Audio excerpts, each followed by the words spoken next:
नमस्कार साथियों, आप सभी का हार्दिक अभिनंदन और स्वागत करते हैं आज के हमारे इस वीडियो में। और आज की हमारी जो क्लास रहेगी वो रहेगी आज की शेरगढ़ का दुर्ग। शेरगढ़ का दुर्ग है साथियों, वो हम बता दें कि जो बांसवाड़ा संभाग है, बांसवाड़ा संभाग का हमारा जो आज का दुर्ग है वो दुर्ग रहेगा शेरगढ़ का दुर्ग। बांसवाड़ा संभाग का आज का जो दुर्ग है वो रहेगा शेरगढ़ का दुर्ग। शेरगढ़ का दुर्ग है वो किस जिले में है, तो वो है बारां जिले में।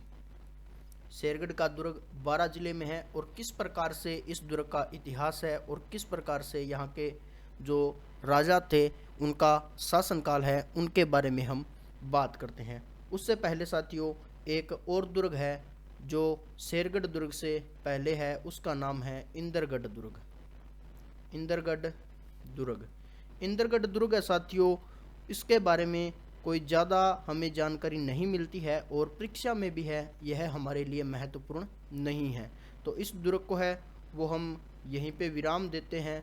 और आगे का जो हमारा अगला दुर्ग है जो कि बांसवाड़ा संभाग का है, वो दुर्ग है हमारा शेरगढ़ का दुर्ग।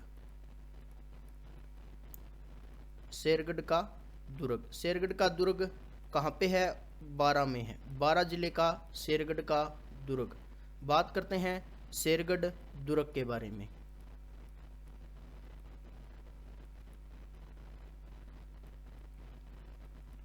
तो चलिए आज का जो दुर्ग है उसके बारे में जानकारी लेते हैं और किसका निर्माण करवाया और कहाँ पे बना हुआ है। तो जो साथियों शेरगढ़ का दुर्ग है, कहा जाता है कि 8वीं शताब्दी में यह निर्मित था। 8वीं शताब्दी में इसका निर्माण है वो करवाया गया था। 8वीं शताब्दी में इसका निर्माण है वो करवाया गया था। और जो नागवंशीय शासक थे, किनके द्वारा करवाया गया था? नागवंशीय शासकों के द्वारा। नागवंशीय शासकों के द्वारा है वो इसका निर्माण बताया जाता है। और जो इसका हमें ये साक्ष्य मिलता है जो 8वीं शताब्दी के निर्माण का और जो नागवंशीय का हमें जो प्रमाण मिलता है वो कहाँ से हमें मिलता है? वो मिलता है साथियों बरखेड़ी दरवाजे पे एक शिलालेख लगा हुआ है। बरखेड़ी दरवाजे का शिलालेख। बरखेड़ी दरवाजे पे एक शिलालेख लगा हुआ है जो कब का है? 791 ईस्वी का है। 791 ईस्वी का बरखेड़ी के दरवाजे के ऊपर जो शिलालेख लिखा हुआ है उसका जो उसके अंदर लिखित हमें साक्ष्य मिलते हैं वो इस शेरगढ़ दुर्ग के निर्माण की जानकारी हमें देते हैं। और जो हमारे इतिहासकार हुए हैं वो इसके निर्माण का जो पता लगाना था वो पूर्ण साक्ष्य है वो प्राप्त नहीं कर पाते हैं, परंतु जो बरखेड़ी दरवाजे पे 791 ईस्वी का जो शिलालेख लगा हुआ है वो हमें बताता है कि नागवंशीय शासकों के द्वारा 8वीं शताब्दी में है वो शेरगढ़ दुर्ग का निर्माण करवाया गया था। उसके बाद इसका जो प्राचीन नाम है उसके बारे में हम बात करते हैं और इसके उपनाम के बारे में हम बात करते हैं। सबसे पहले हम बात करेंगे प्राचीन नाम के बारे में। प्राचीन नाम की बात करें साथियों तो प्राचीन नाम हमें इसका क्या मिलता है? कोसवर्धन। कोसवर्धन नामक दुर्ग के नाम से पहले इसको जाना जाता था। कोसवर्धन दुर्ग के नाम से है वो पहले इसको जाना जाता था। और कोसवर्धन नामक क्या थी साथियों? एक पहाड़ी है। कोसवर्धन नामक क्या है? एक पहाड़ी है। उस पहाड़ी के नाम पे इस दुर्ग का नाम है वो रखा गया था। उसके बाद साथियों बात करते हैं शेरगढ़ दुर्ग। शेरगढ़ दुर्ग इसका नाम किस प्रकार से पड़ा और इसको शेरगढ़ दुर्ग है वो क्यों कहा जाता है? तो सबसे पहला इसका कारण है कि शेर शाह सूरी। शेर शाह सूरी क्या करता है? शेर शाह सूरी इसके ऊपर आक्रमण करता है और किसको हराता है? हुमायूं को।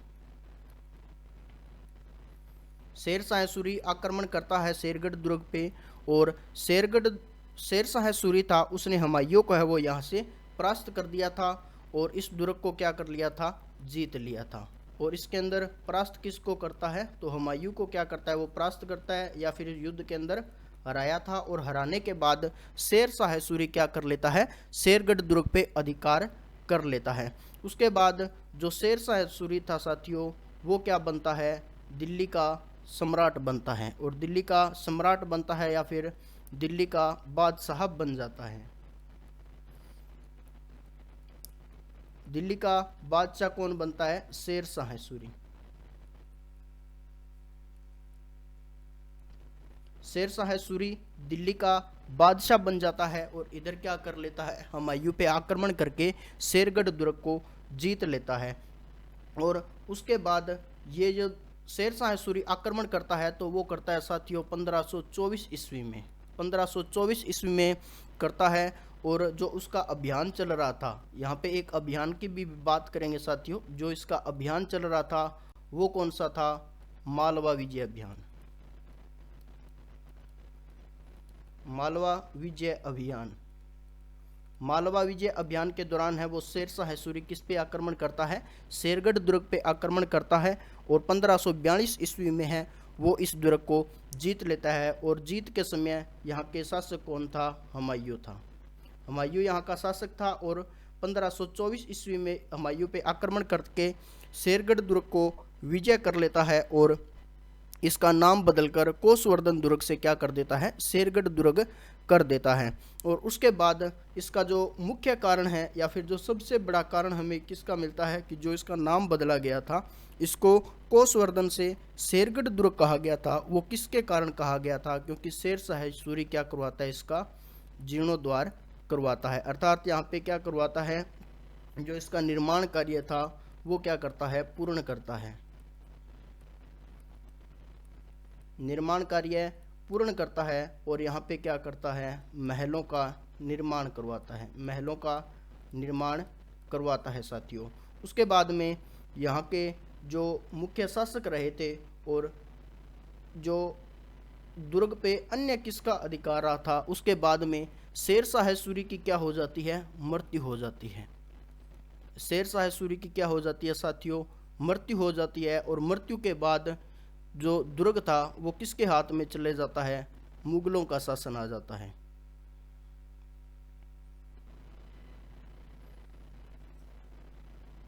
शेर शाह सूरी की क्या हो जाती है, मृत्यु हो जाती है। और उसके बाद किसका शासन आ जाता है, मुगलों का शासन, मुगलों का शासन आता है। और उसके अंदर एक बहुत ही बड़े शासक के रूप में जाने गए थे जिनको कहा जाता था मुगल सम्राट,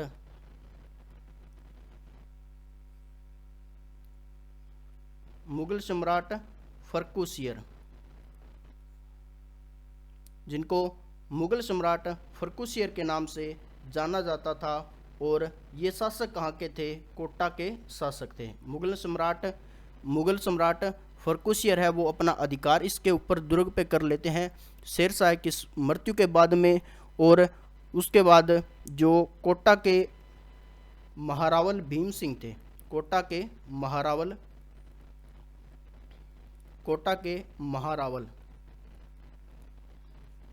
भीम सिंह, कोटा के महारावल भीम सिंह थे, उनको क्या करता है, ये दुर्ग उपहार में देता है। कौन देता है, मुगल सम्राट फर्रुखियर थे, वो इनको क्या देते हैं, उपहार में यह दुर्ग भेंट कर देते हैं। और जब कोटा के महारावल भीम सिंह को यह दुर्ग उपहार में मिलता है तो उसके बाद दुर्ग का नाम बदल दिया जाता है। दुर्ग का नाम था वो साथियों भीम सिंह ने, या फिर जो महारावल कोटा के महारावल भीम सिंह थे वो इसका नाम क्या रख देते हैं, बरसाना। तो ये था साथियों आज का शेरगढ़ का दुर्ग था, उसके बारे में जो इतिहास में हमें साक्ष्य मिले थे और जो इतिहास के अंदर इसका नाम बदला गया था वो किस प्रकार बदला गया और क्या नाम इसका रखा गया था। उसके बाद में यहाँ पे बात करते हैं जो अन्य महलों का निर्माण करवाया गया है, उनमें किस प्रकार के महल बनाए गए हैं और कौन कौन से महल है वो हमारे लिए उपयोगी हैं। तो सबसे पहले यहाँ की एक हवेली के बारे में बात करते हैं, तो उसको किस नाम से जाना जाता है, झालाओं की हवेली। झालाओं की हवेली, झालाओं की जो हवेली है साथियों उसका निर्माण किसके द्वारा करवाया गया था? निर्माण की यदि बात करें साथियों तो जालिम सिंह झाला के द्वारा है वो इसका निर्माण है वो करवाया गया था। जालिम सिंह झाला।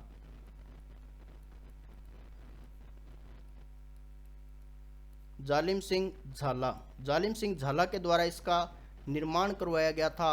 और यह एक क्या था? कलात्मक भवन था। कलात्मक भवन था और इसके अंदर भित्ति चित्रों का जो मनमोहक दृश्य था वो पर्यटकों को है वो आज भी अपनी ओर क्या करता है? आकर्षित करता है।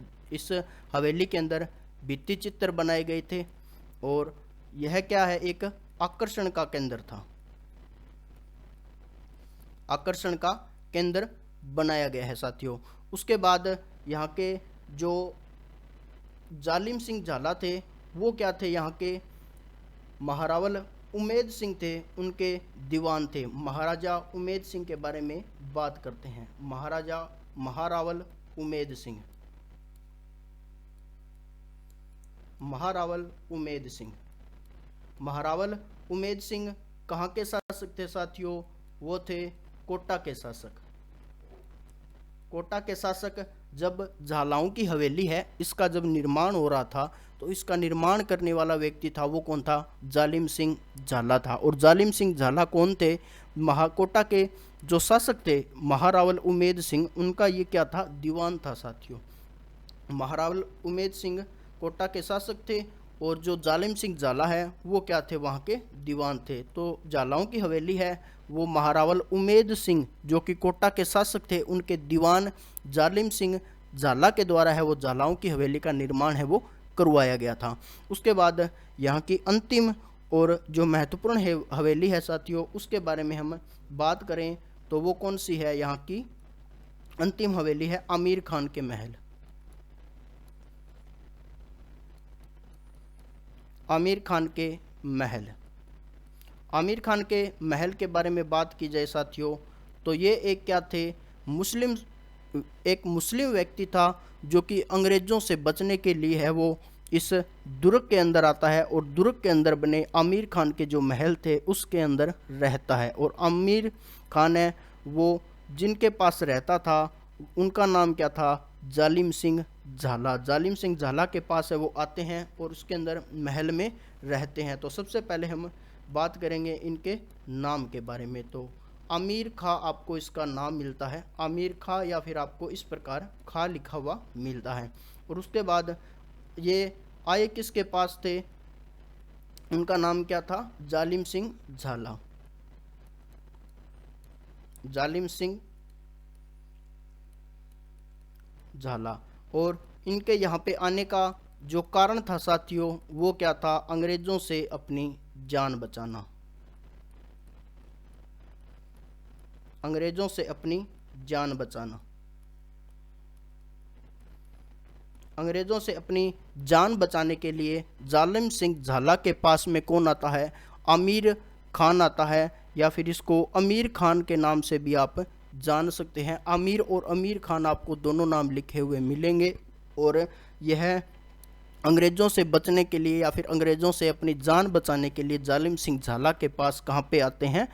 शेरगढ़ दुर्ग के अंदर 12 में आते हैं। और इनके साथ जो अन्य इनके परिवार के व्यक्ति आते हैं उनमें कौन शामिल था? तो आमिर खान के जो साथ महल के अंदर यहाँ पे रहने के लिए आते हैं तो एक इनकी माता आती है और 3 इनके साथ इनकी क्या आती है? बेगम आती है। एक माता और 3 पत्नियां कह सकते हो या फिर आप इनको बेगम कह सकते हो जो कि जालिम सिंह झाला के पास है वो आती है।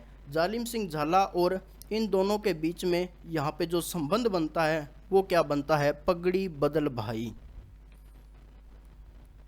पगड़ी बदल भाई का संबंध है वो इन दोनों के बीच में है वो बनता है। पगड़ी बदल भाई का संबंध इन दोनों के मध्य बनता है। और उस जो पगड़ी बदल भाई बने थे उनको यदि अपनी स्थानीय भाषा में साथियों बात की जाए तो हम उसको बोलते हैं धर्म भाई या फिर धर्म की बहन बनाना। तो इन दोनों के बीच में जालिम सिंह झाला और आमिर खान के बीच में पगड़ी बदल भाई का क्या बनता है? संबंध बनता है। और उन दोनों का आपसी संबंध के कारण है वो इस जो महल बनाया गया था उसका नाम है वो आमिर खान के नाम पे, आमिर खान के महल है वो रखा गया था साथियों।